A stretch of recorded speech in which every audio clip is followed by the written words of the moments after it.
Hello everyone. So in this video I'm going to talk a little bit about wet shaving. So you've probably always heard to never shave a dog when they're wet. You've probably always heard to never bathe a matted dog. You've probably always heard to shave them off or pre-shave before bathing them if they're matted. But what I do completely contradicts that. I love wet shaving. There's a few reasons I love it. Number one is then your equipment is never touching a dirty dog. So it helps your equipment stay sharper longer. It keeps your blades from heating up as fast because the coat is wet and cold. So that kind of absorbs some of the heat out of the blade. And I feel like I can see the skin a lot better. So I can work my blade in under the mat easier. It's not like as much guesswork as oh, where's the skin now? Where's the dog's leg now? Is this a mat or is this skin? So for me, it feels a lot safer. And then one added benefit is a lot of the time you're able to actually leave the dog a little bit longer when you wet shave. So parents sometimes enjoy that.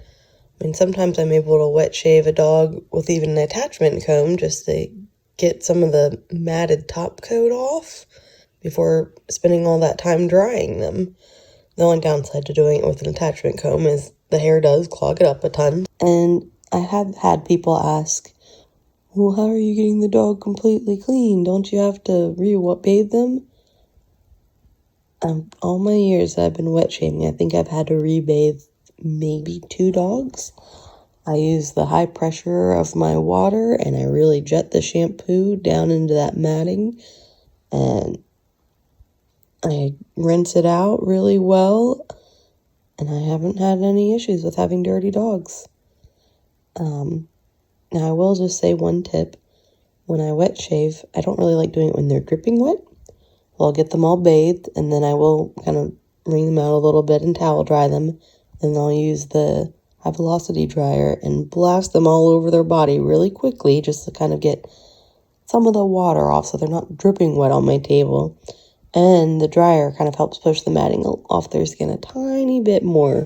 So that helps you really get under the matting without having to go quite as short.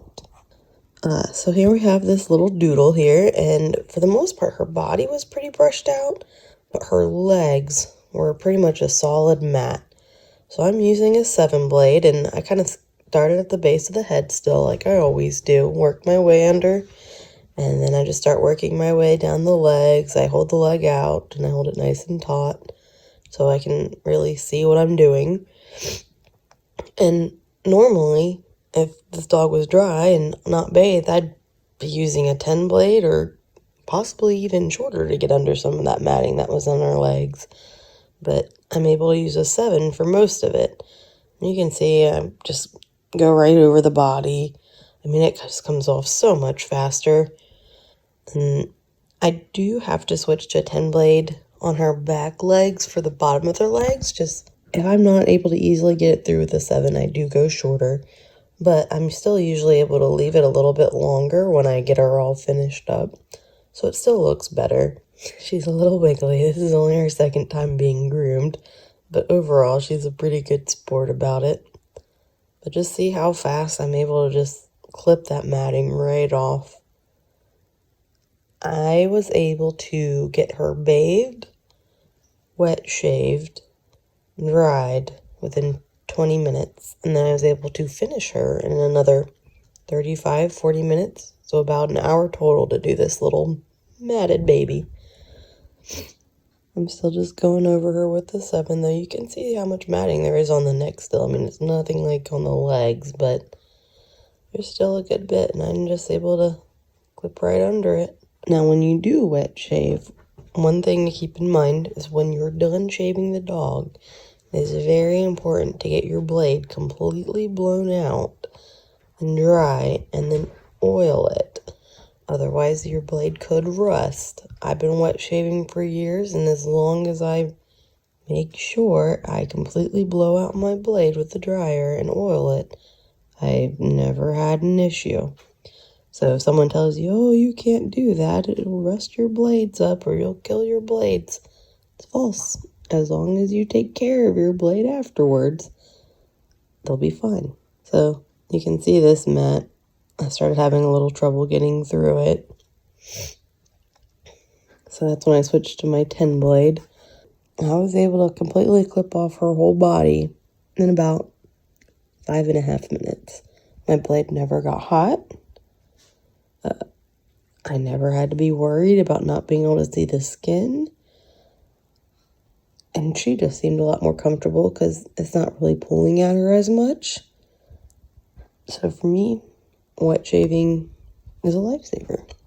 I love it. I started doing it a couple of years ago, and I can't imagine not doing it anymore. It's great for matted dogs.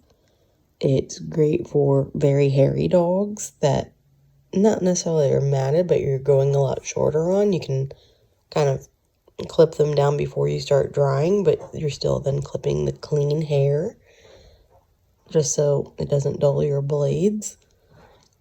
And then that's about it with it. I mean, pretty much is what I said. It's just wet shaving. You're just bathing the dog first, putting them straight into the tub. Then if they have any fleas, you're getting rid of that, and you're just getting them nice and clean. So I hope this video was informative and helpful for you, and give wet shaving a try. You'll be quite surprised how much you'll like it.